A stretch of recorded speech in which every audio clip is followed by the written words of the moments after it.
Ita-triggerin ko din.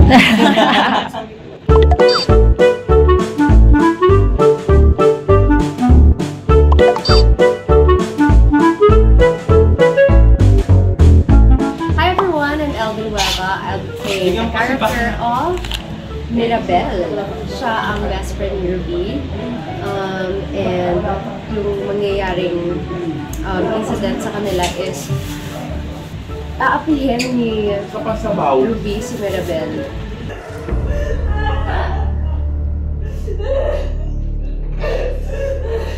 Lahat ang masasamang plano ng nanay ko!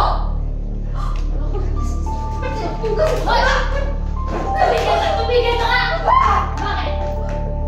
Ano akala mo, ha? Diyan sa itsura mo yan ay magmamahal sa'yo? Ginamit ka lang ni Boy. Ganun pang gamit na pinigil. Ha? Ay, bumagay kayong dalawa! Dahil parehas kayong mga halang mga pituka! Tapos mapupunta yung ex ni Ruby kay Mirabel. Pero he doesn't really mean, I mean she doesn't really mean naman na naagawin yun.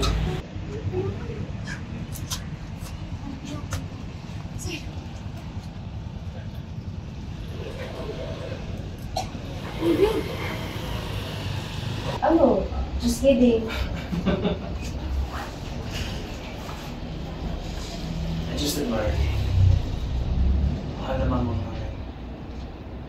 Well, syempre masarap matulog. Pero yung gusto din kasi magtrabaho. So, it's been mga 1 to 2 months bago ako nag-accept ng kind of heavy drama, or let's say drama. Kasi medyo napagod din ako. Pero itong story natin ngayon sa Wish Ka Lang, medyo light din siya.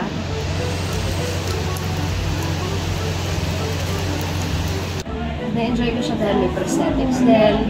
Tapos yung character ni Mirabel is mahiyain, timid, and I would say very cheerful. Nasa loob yung pulo.